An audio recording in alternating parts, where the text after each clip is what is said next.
Saudara, mari kita tundukkan kepala, kita berdoa. Tuhan, Engkau sungguh adalah Allah yang berkuasa. Engkau Tuhan yang menciptakan segala sesuatu. Engkau juga Tuhan pemilik atas segala sesuatu dan hidup kami. Terima kasih Tuhan, karena punyamulah kejayaan, kehormatan, kemuliaan, kekayaan. Engkau tidak pernah kekurangan.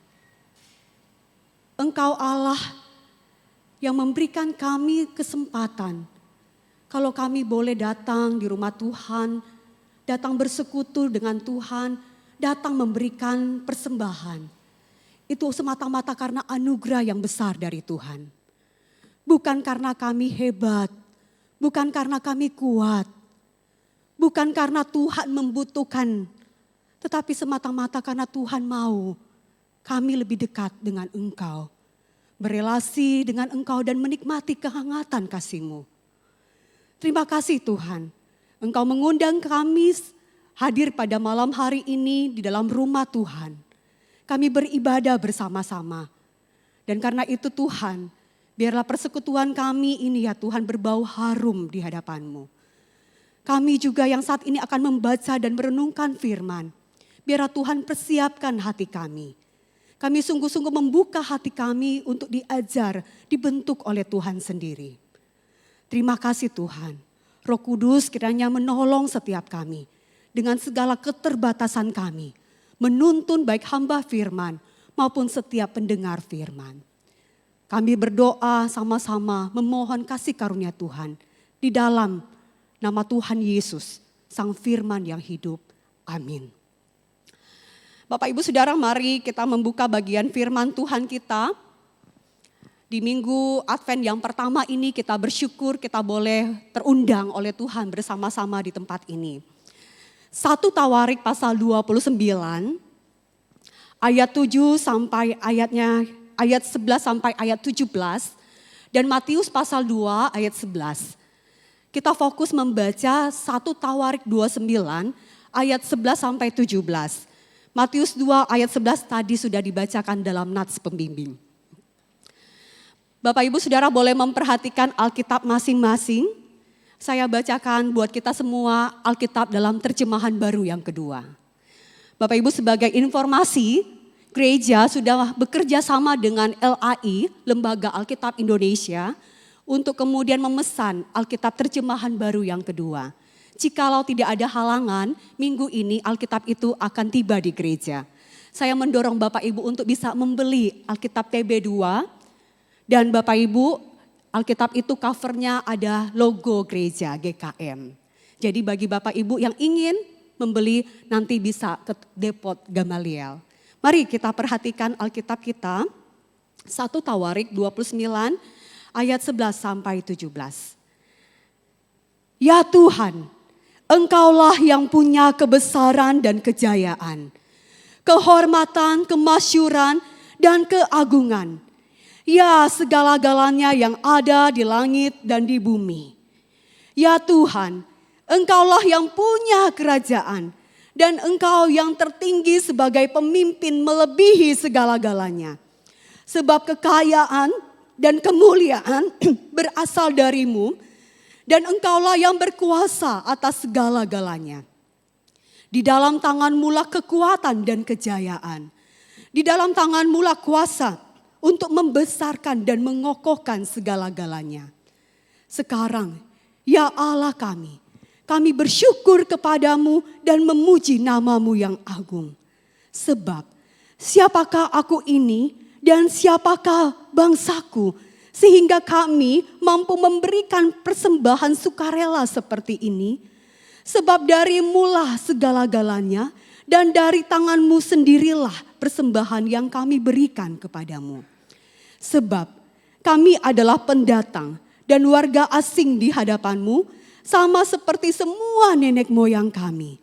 Hari-hari kami di atas bumi seperti bayang-bayang dan tanpa harapan. Ya Tuhan, Allah kami, segala kelimpahan yang sudah kami sediakan untuk mendirikan bagi-Mu rumah, bagi nama-Mu yang kudus, berasal dari tangan-Mu sendiri dan milik-Mu lah segala-galanya. Aku tahu, ya Allahku, bahwa Engkaulah yang menguji hati dan berkenan pada ketulusan. Aku mempersembahkan semuanya itu dengan sukarela dan tulus ikhlas. Sekarang umat-Mu yang hadir di sini telah kulihat memberikan persembahan kepadamu dengan sukarela dan sukacita. Saudara yang dikasih Tuhan, John adalah seorang bapak yang kemudian dia itu punya banyak harta. Dia seorang ayah yang kaya raya. Dia itu memang sibuk bekerja, tetapi di dalam kesibukannya dia tidak melupakan waktu bersama dengan anaknya. Jadi terus ada quality time dengan anaknya. Suatu kali John ini mau mengajak anaknya yang bernama Tom supaya bisa nonton film sama-sama di bioskop. Kemudian John mengajak Tom untuk pergi nonton ke bioskop. Saudara tahu kalau ke bioskop enaknya makan apa sambil mau nonton? Popcorn gitu ya. Jadi John membelikan sekotak popcorn kepada Tom. Saudara, dalam menantikan film itu mereka duduk bersama-sama di dalam kebersamaan itu. Membangun relasi satu dengan yang lain, percakapan-percakapan yang ringan. Tapi tiba-tiba kemudian John mengulurkan tangannya mengambil popcorn di kotak anaknya Tom. Tiba-tiba yang terjadi Tom bereaksi. No, there is mine. No, ini milikku.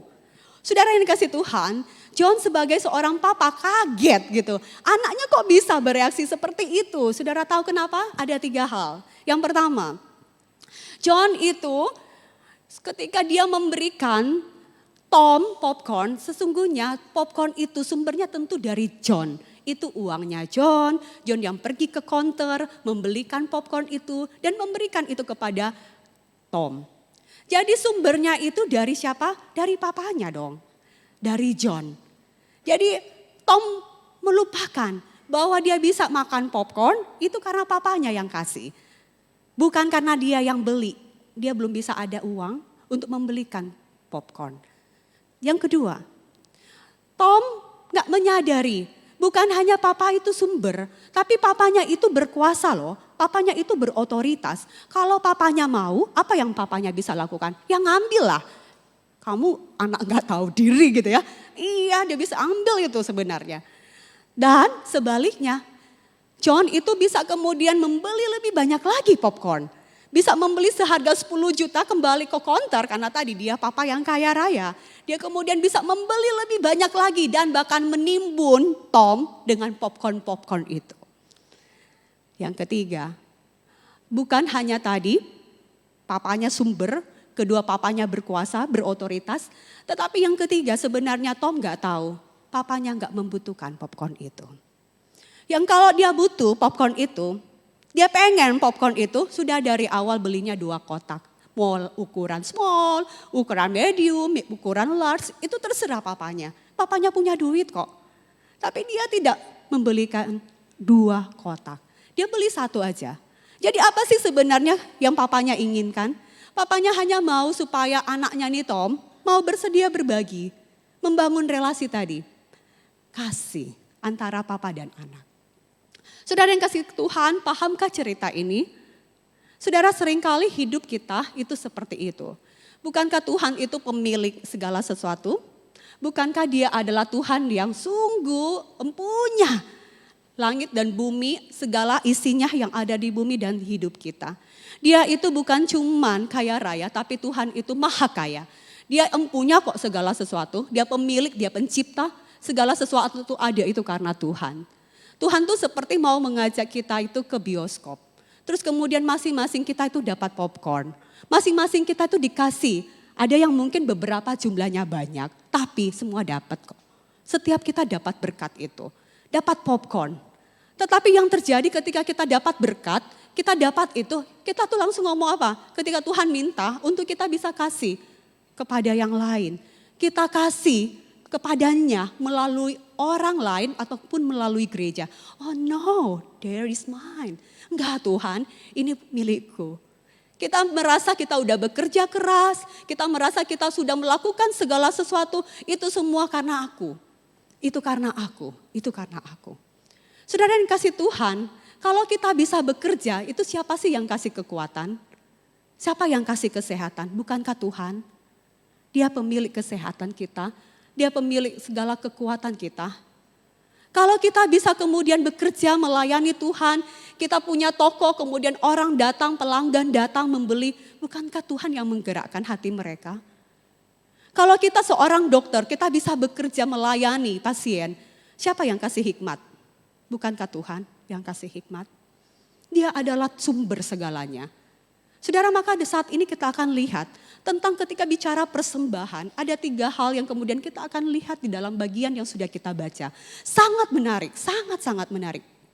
Yang pertama, ketika kita memberikan persembahan, kita harus menyadari nih, Tuhan tuh pemilik segala sesuatu.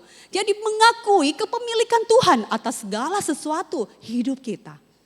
Jadi ketika kita sadar ini milik Tuhan, hidup kita milik Tuhan, harta yang kita punya itu milik Tuhan, uang di rekening kita milik Tuhan, deposito kita itu milik Tuhan, maka kita tahu ini sebuah kebenaran yang kemudian akhirnya kita sadar gimana sih cara memberikan persembahan dengan tepat. Saudara, perhatikan ayat-ayat yang sudah kita baca. Tuhan itu pemilik, berarti yang pertama Tuhan itu berhak atas segalanya. Saya membagi 4 hal ini dari 11 dan ayat 12, 2 ayat ini. Tuhan tuh berhak atas segalanya. Perhatikan, kebesaran dan kejayaan, kehormatan, kemasyuran dan keagungan. Itu disebutkan di ayat 11, itu punya siapa? Tuhan.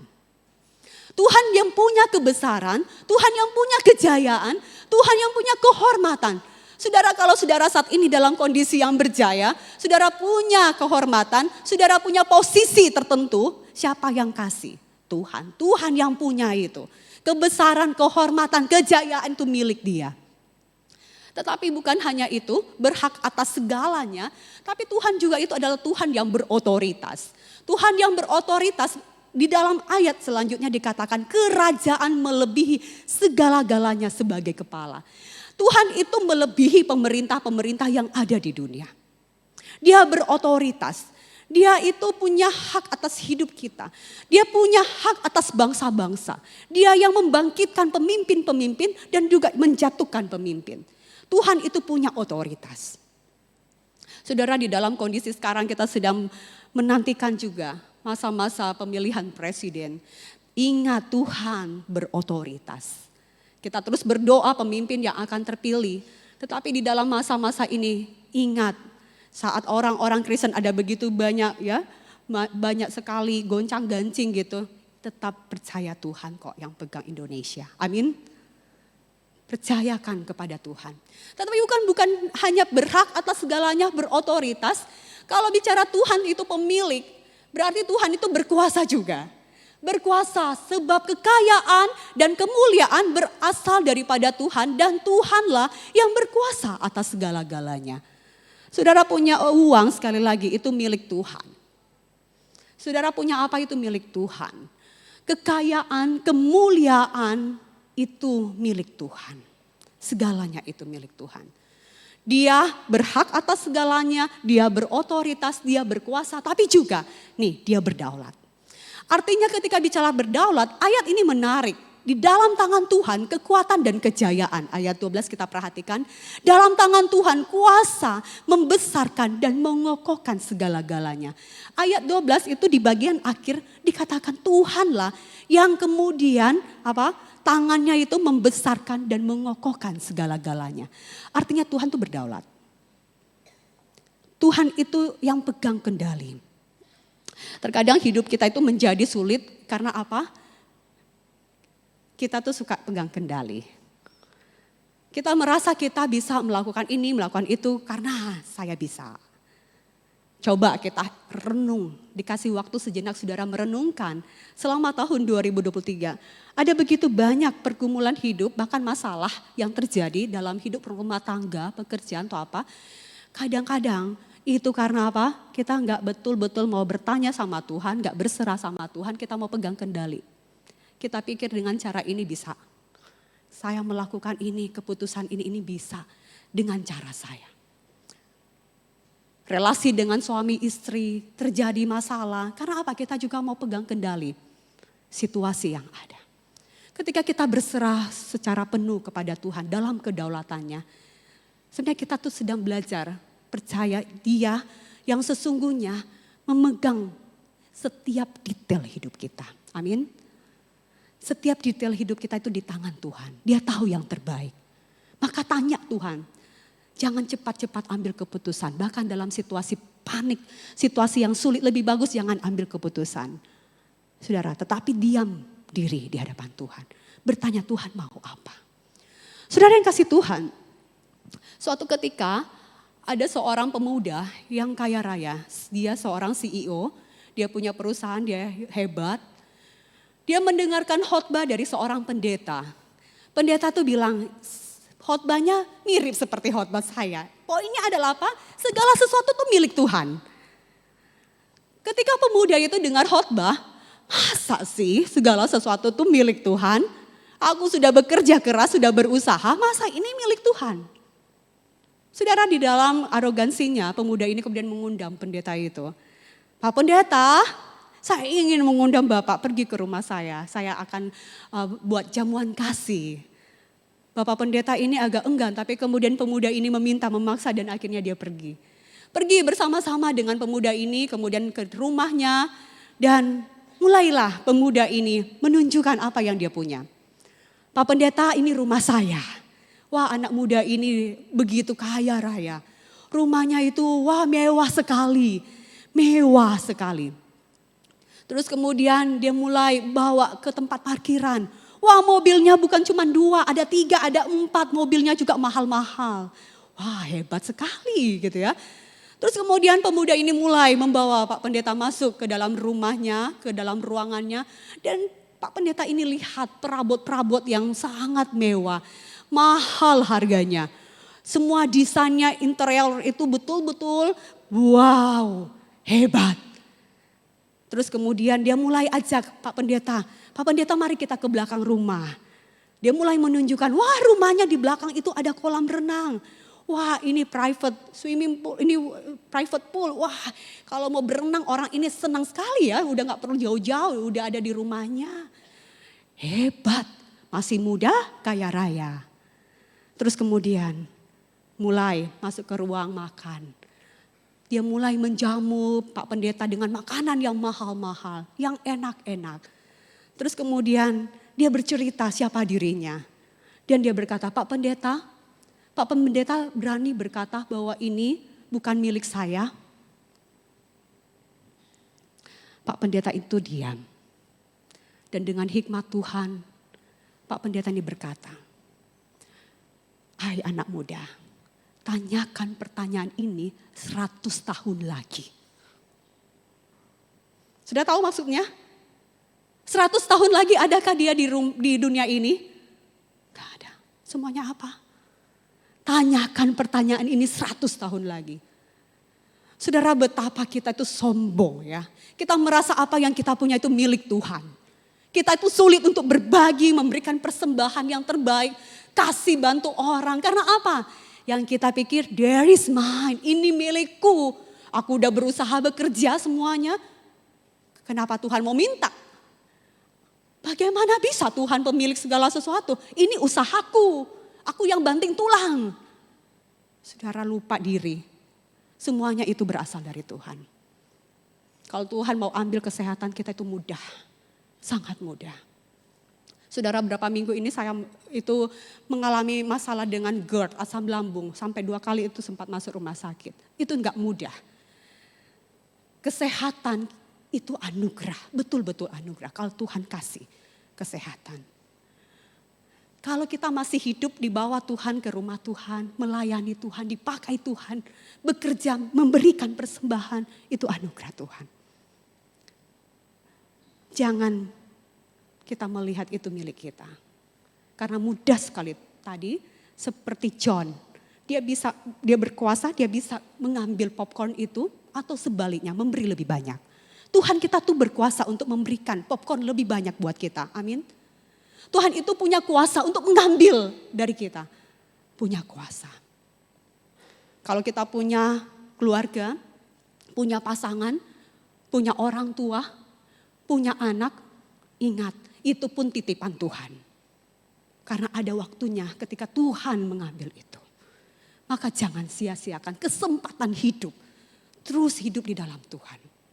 Saudara, yang kedua, ketika berbicara tentang persembahan, itu memberi dengan sikap kerendahan hati, sukarela dan sukacita. Saudara, mari kita baca bagian firman Tuhan ini. Saudara, di bagian 14 dan 15, bagian 17 ada 2 kali disebutkan berulang-ulang. Saudara, sikap hati yang seperti apa di dalam memberikan persembahan? Yang pertama itu bicara tentang kerendahan hati. Baru kemudian sukarela dan tulus ikhlas. Baru sukacita. Saudara, kita baca ayatnya yang ke-14. Sebab siapakah aku ini dan siapakah bangsaku sehingga kami mampu memberikan persembahan sukarela seperti ini. Sebab darimulah segala-galanya dan dari tanganmu sendirilah persembahan yang kami berikan kepadamu. Sebab kami adalah pendatang dan warga asing di hadapanmu. Sama seperti semua nenek moyang kami. Hari-hari kami di atas bumi seperti bayang-bayang dan tanpa harapan.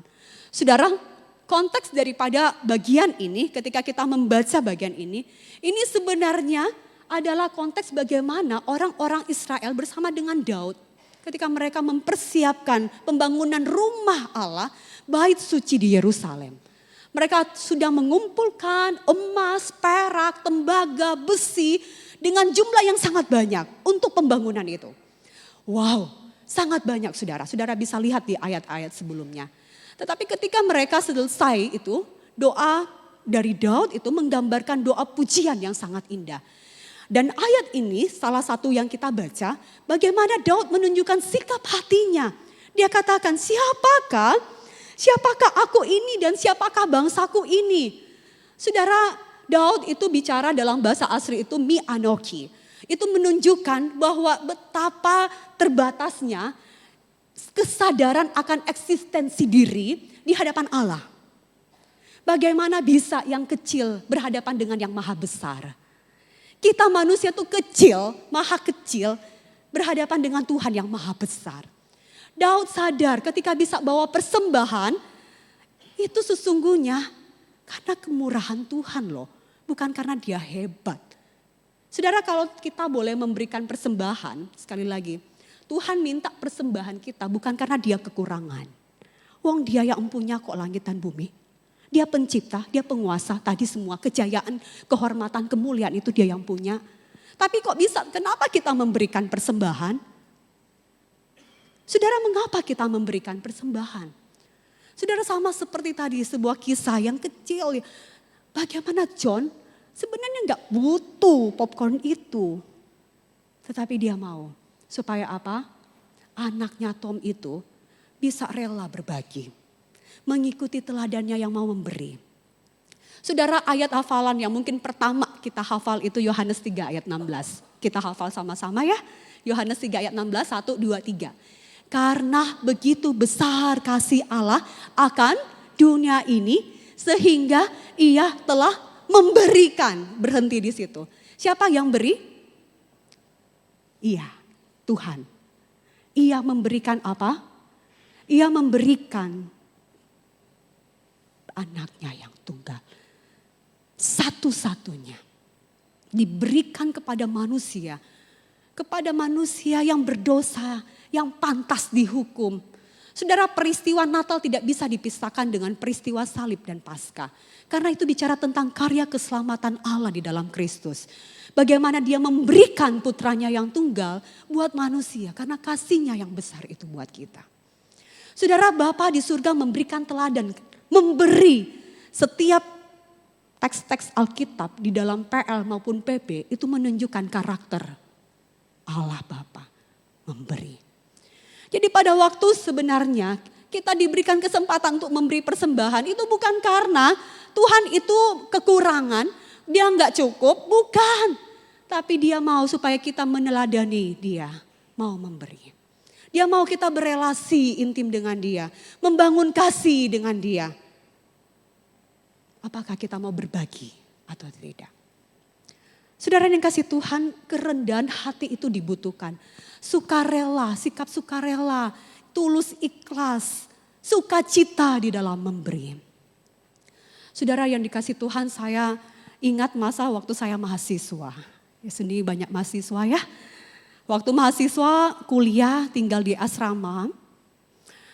Ada masa satu hari itu betul-betul saya nggak ada uang sama sekali.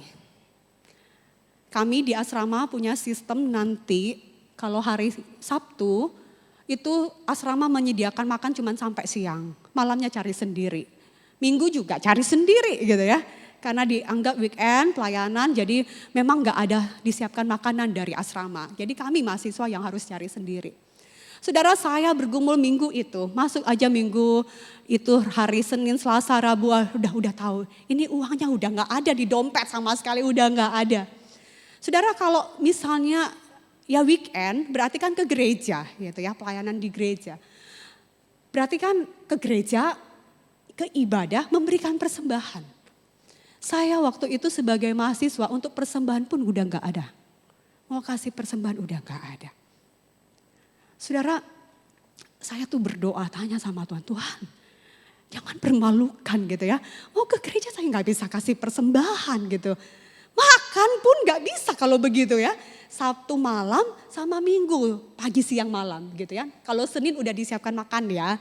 Jadi ini gimana ini? Minggu masa mau minta sama teman gitu ya. Kan saya gak suka minta-minta saudara. Jadi biar udah lapar-lapar aja gitu ya. Tapi satu hari penuh kalau gak makan kan gimana gitu ya. Memang ke gereja tapi belum tentu kan dapat makan di gereja gitu ya.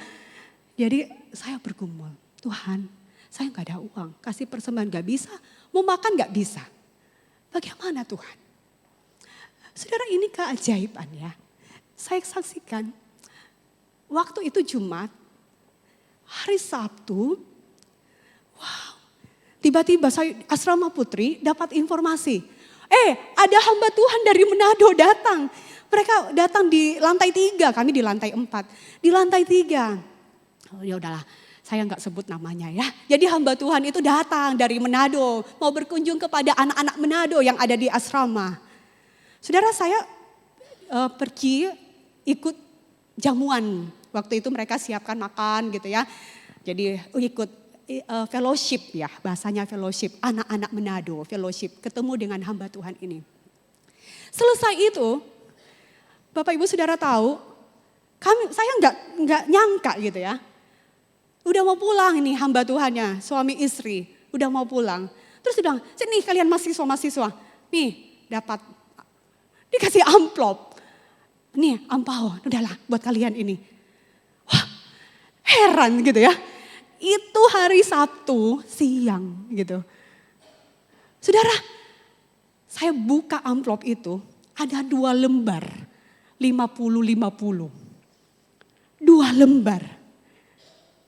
Saudara, 50.000 bagi saya cukup untuk beli makan. Cukup untuk malam, cukup juga untuk besoknya hari Minggu.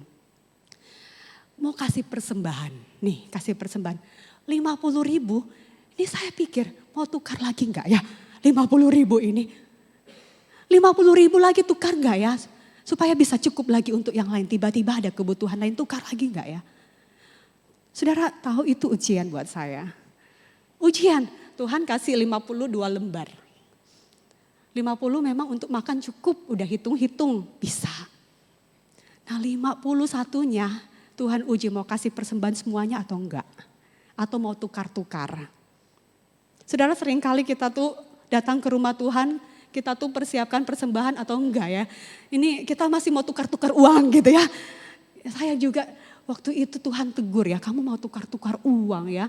Udah dikasih bahwa ini memang kamu minta untuk kasih persembahan dan kamu dikasih kesempatan itu. Masih mau tukar-tukar. Saudara, saya kemudian memutuskan enggak perlu tukar-tukar. Saya kasih semuanya apa yang ada.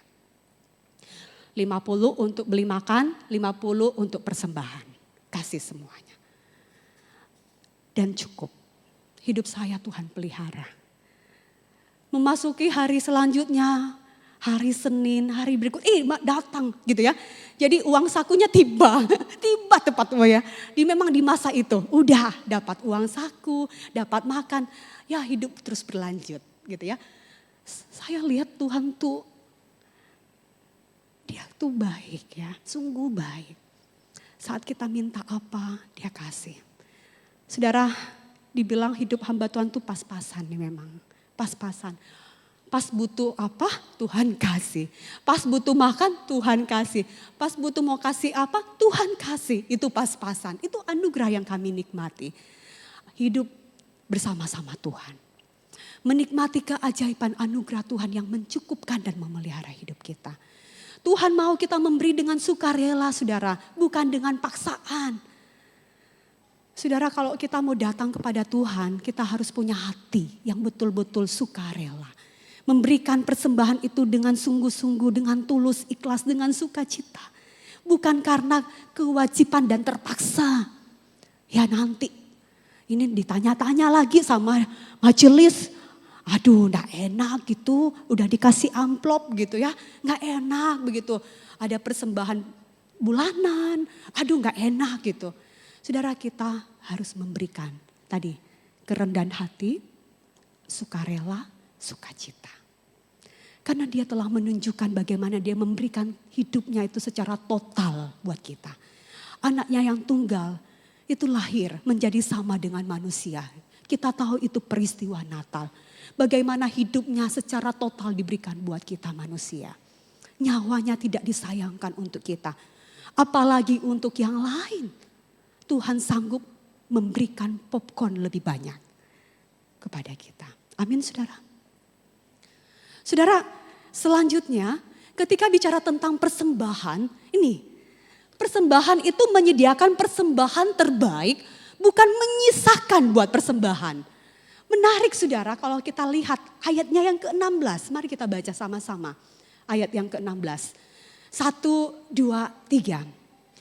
Ya Tuhan Allah kami, segala kelimpahan yang sudah kami sediakan untuk mendirikan bagimu rumah, bagi namamu yang kudus berasal dari tanganmu sendiri dan milikmulah segala-galanya.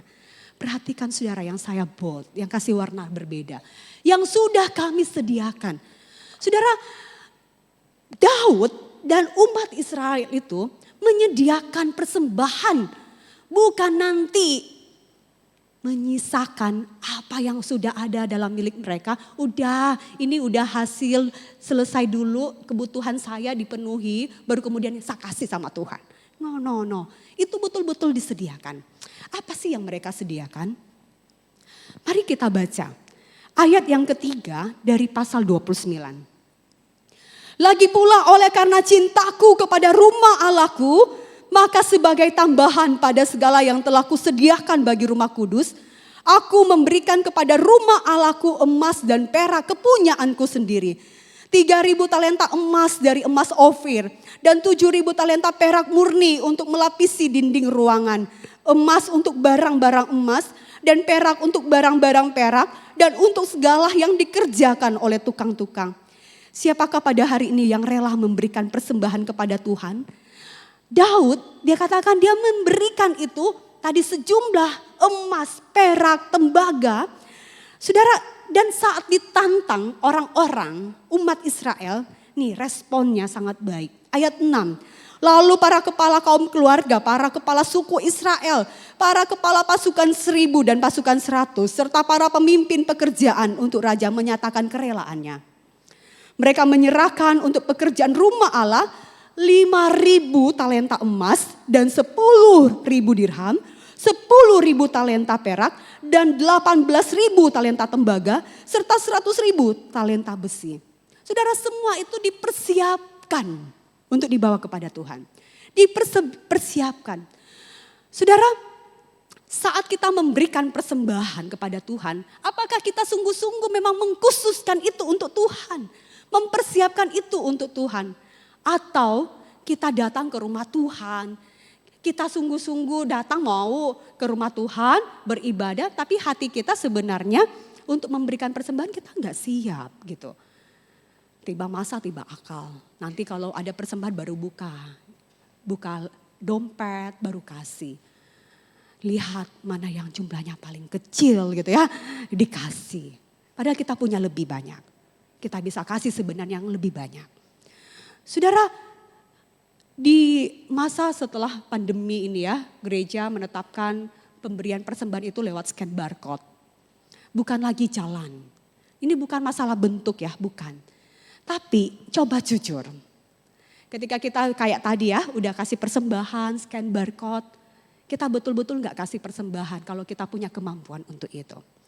Kotak kanan kiri itu tersedia, pulang dari tempat ini kita menyediakan, diberikan kesempatan untuk memberikan persembahan. Tersedia di situ. Kita beri gak secara sengaja? Atau justru kita tuh ya udahlah, kan gak ada yang lihat gitu ya. Gak ada yang lihat, selesai ibadah pulang aja gitu ya. Kan gak ada yang lihat. Bisa aja yang lihat itu ya tadi kan ada dua kemungkinan, tadi mau scan barcode atau kemudian kasih di kotak. Ya bisa aja mereka mikir ya kayak tadi ada scan barcode gitu ya. Kan gak ada yang lihat gitu. Saudara kalau lupa ya gak masalah gitu ya. Ini lupa, ada yang kayak tadi gitu ya. Udah di luar, aduh lupa dia kasih masuk lagi balik. Gak apa-apa. Tapi kalau pura-pura lupa bagaimana? Kita memang punya, tapi kita gak memberi. Saudara, Tuhan mau kita tuh menyediakan yang terbaik. Dan itu dimulai dari sikap hati kita. Dari sikap hati kita yang memang kita menyediakan itu. Bukan soal jumlah, bukan. Tapi kita mau menyediakan untuk Tuhan. Saudara yang kasih Tuhan, ketika bicara tentang Natal, saudara, kita tahu kisah ini. Teks yang kita baca dalam Nats Pembimbing Matius 2 ayat 11. Kisah tentang orang Majus. Saudara menarik, saudara pernah gak memikirkan ini orang Majus, siapa mereka? Orang Majus ini tokoh yang legend gitu ya di dalam cerita-cerita Natal. 3 orang gambarnya, padahal di alam Alkitab gak disebut ya 3 orang atau apa gitu ya. Tetapi Alkitab mencatat mereka tuh datang dari tempat yang jauh. Orang Majus adalah orang yang kafir sebenarnya. Mereka tidak mengenal Allah Abraham, Allah Ishak, Allah Yakub. Mereka itu tahu ilmu perbintangan. Mereka cuma lihat nih, ada bintang nih. Ada bintang yang wah, ini yang mereka pelajari. Yang kemudian ini tanda lahir raja. Raja baru. Saudara yang kasih Tuhan itu yang kemudian mereka ikut petunjuk bintang itu sampai kemudian bertemu dengan anak itu Yesus. Saudara bayangkan emas, kemenyan dan mur itu mereka sudah persiapkan bawa dari tempat yang jauh. Ada resiko emas, kemenyan dan mur itu hilang? Ada. Ada resiko itu bisa tercecer? Ada. Karena jauh, berhari-hari. Mereka menempuh perjalanan yang sangat jauh. Tapi mereka menyediakan, mempersiapkan itu dengan baik. Mereka preparing well kalau bisa dibilang gitu. Mereka siapkan supaya jangan sampai hilang, jangan sampai tercecer, jangan sampai rusak. Mereka persiapkan itu dengan baik. Dan bawa itu kepada Yesus. Saudara, ketika kita menyediakan persembahan tadi bukan sisa. Tapi betul-betul kita sisihkan, sediakan. Sediakan itu untuk Tuhan. Oh dia punya segala sesuatu. Masa kita mau memberi itu ya karena tadi. Yang penting ada. Atau ya enggak kenapa-apalah orang gak lihat kok. Kita memberi dengan hati yang tulus, dengan sukacita, dengan hati yang siap. Saudara yang kasih Tuhan, satu lagu yang ditulis oleh Chris Christian, We Are an Offering, itu lagu yang kita nyanyikan tadi. Chris Christian itu di dalam titik balik hidupnya, dia itu mengalami pertobatan.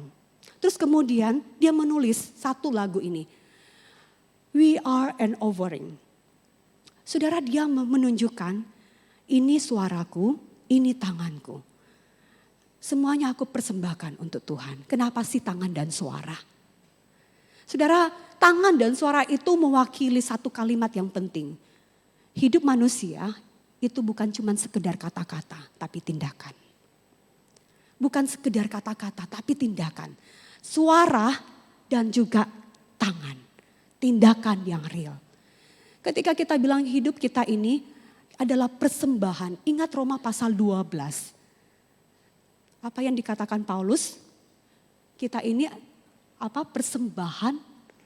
persembahan tubuh. Persembahkanlah tubuhmu sebagai persembahan yang hidup, yang kudus dan yang berkenan kepada Allah. Persembahan yang hidup itu adalah sebuah kontras dari persembahan di PL.